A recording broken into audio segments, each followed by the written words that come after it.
এবার সরকার বিরোধী বিক্ষোভে উত্তাল হয়ে উঠল ইসরায়েল। ইসরায়েলের প্রধানমন্ত্রী বেনিয়ামিন নেতানিয়াহুর বিরুদ্ধে রাস্তায় নেমেছে ইসরায়েলিরা।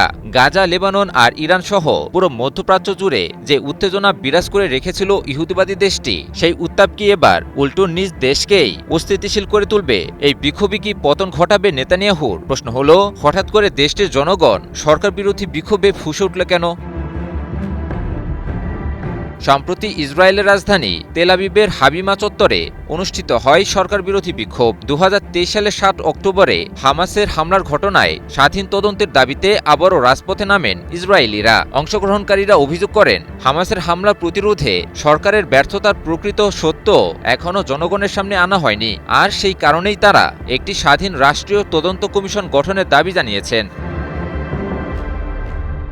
বিক্ষোভে বক্তব্য দেন হামাসের হাতে নিহত ও জিম্মি হওয়া ব্যক্তিদের স্বজনরাও। তাদের একজন আয়ালা মের্জগার। আয়ালার অভিযোগ, নেতানিয়াহু যে তদন্ত কমিটি গঠনের প্রস্তাব দিয়েছেন সেটি স্বাধীন নয়, কারণ সেখানে সদস্য নির্বাচন করবেন রাজনীতিবিদরাই। তার ভাষায়, যারা এই ব্যর্থতার জন্য দায়ী তারাই যদি তদন্ত পরিচালনা করে তাহলে সত্য কখনোই সামনে আসবে না।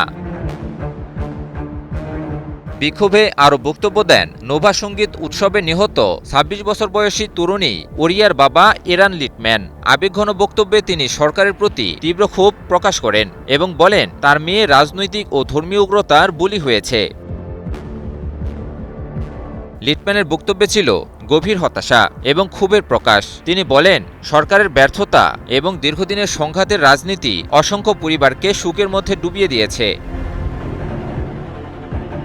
এদিকে বিক্ষোভ চলাকালে সরকারপন্থী ও সরকার বিরোধী সমর্থকদের মধ্যে উত্তেজনাও দেখা যায়। এক পর্যায়ে পরিস্থিতি নিয়ন্ত্রণে পুলিশকে হস্তক্ষেপ করতে হয়।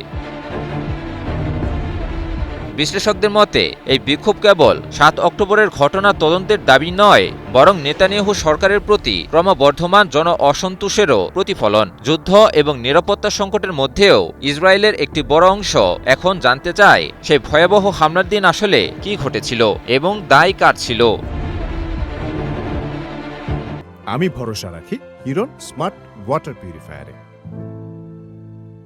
ইরান গাজা ও লেবাননকে ঘিরে বাইরের ফ্রন্টে যুদ্ধ চালিয়ে গেলেও নেতানিয়াহুর সামনে এখন আরেকটি বড় চ্যালেঞ্জ স্পষ্ট হয়ে উঠছে, আর তা হলো নিজ দেশের জনগণ। প্রশ্ন হলো, নেতানিয়াহু কি ইসরায়েলিদের দাবি মেটাতে পারবে, নাকি ব্যাপক জন অসন্তোষী পতন ঘটাবে নেতানিয়াহু সরকারের? ইমন আলী, নিউজ 24।